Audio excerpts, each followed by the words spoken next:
Toute médecine traditionnelle commence avec les plantes. Elle est donc aussi ancienne que toute la vie sur Terre et s'est transmise à travers d'innombrables millénaires de générations. Aujourd'hui, il ne reste que des bribes de connaissances populaires et des traductions écrites sans trop de fondements ni de racines, qui disent que telle plante peut convenir pour tel déséquilibre, sans savoir réellement pourquoi on applique ces restes d'autres temps. La médecine des plantes ne s'apprend pas dans un livre, elle s'apprend en la vivant et en montrant comment elle se vit. La transmission orale, c'est donc vivre des pratiques concrètes, des gestes répétés, des mots, des attitudes, et de les réaliser dans un contexte fertile d'apprentissage. C'est retrouver les racines et les fondements d'une médecine naturelle pertinente pour tous et de l'utiliser de manière viable pour toutes les générations à venir sur Terre. C'est faire vivre cet art sacré d'interagir avec ce qui pousse sur nos terres, là où on vit, et d'en prendre soin. Et toutes les médecines ancestrales ont la connaissance de la matière comme du subtil, de la technique comme des ressentis, de ce qui est touchable et visible comme de ce qui ne se voit pas, mais se ressent et s'écoute.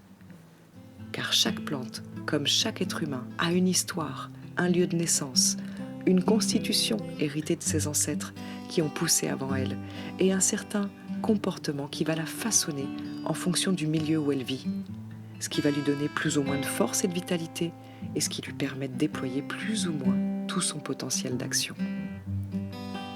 Si la terre-mère est un grand corps vivant, alors les végétaux sont les poils qui sont sur sa peau, qui la protègent de l'érosion et forment sa couche d'immunité pour qu'elle reste belle, souple, respirante et fertile. Les végétaux nous enseignent comment capter la lumière du ciel, en la transformant pour la faire pénétrer au plus profond de la terre, dans la matière.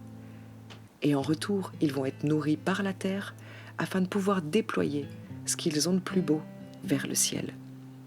Et ces mouvements de va-et-vient vers l'intérieur et vers l'extérieur, vers le dedans ou vers le dehors, avec toutes leurs nuances, se retrouvent dans les actions que les plantes vont faire dans le corps de l'humain ou de l'animal.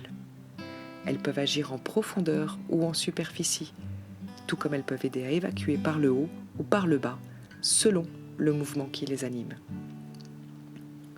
Le règne végétal nous enseigne aussi que tout être vivant sur Terre ne peut déployer son existence harmonieuse vers le haut que s'il a des racines bien ancrées dans le sol. Et de la graine jusqu'au fruit, tout le déploiement d'une plante n'est qu'une fusion avec la terre qui la porte, avec l'eau qui l'humidifie, avec l'air qu'elle respire et avec le feu-lumière qu'elle reçoit pour activer tous ses métabolismes.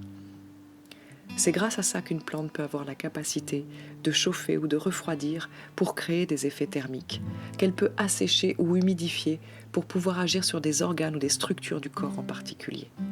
Et en plus de ça, chaque plante a ses propres saveurs, piquantes, acides, sucrées, amères, fades, salées, données par la nature.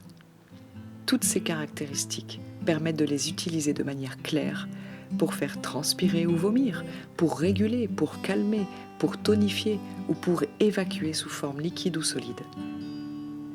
De là naissent de nombreuses combinaisons et méthodes de soins concrètes associées à de multiples formes de préparation qui chauffent les plantes pour infuser, distiller, sécher, brûler en encens ou en calcinant pour obtenir des cendres, mais aussi pour en faire des sirops, des huiles, des poudres, des élixirs ou des teintures, pour faire macérer dans un conservateur naturel qui peut être l'alcool, le vinaigre, le sel, l'huile ou le miel, afin de diluer les vertus des plantes à l'intérieur d'une préparation qui va devenir un remède en fonction des connaissances acquises. Car oui, les médecines ancestrales ajoutent les connaissances subtiles qui permettent de tisser une forme de communication avec le végétal. C'est apprendre à plonger son regard au-delà des apparences physiques, d'ouvrir les perceptions pour accueillir un ressenti plus fiable et une parole plus claire. D'utiliser nos sens pour que l'œil acquiert la vision, le nez acquiert le flair, l'ouïe acquiert l'écoute, afin que le corps réapprenne aussi par les sensations qui jaillissent devant chaque situation. Et aucune machine ne pourra substituer ça. car tous nos sens sont invisibles, comme toutes nos émotions, nos pensées et nos mots. Ce sont nos forces d'interaction avec tout le vivant pour le capter et pour s'orienter naturellement. Les médecines ancestrales savent que les plantes sont vivantes, capables d'interagir en s'adaptant et en réagissant aux intentions des êtres qui les utilisent.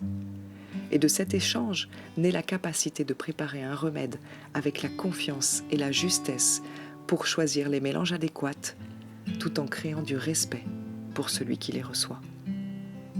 Alors, explorer les connaissances des médecines ancestrales avec le règne végétal, c'est avoir autant de connaissances techniques structurantes, de classification, de diagnostic et de préparation, que de sagesse pour en découvrir les usages subtils.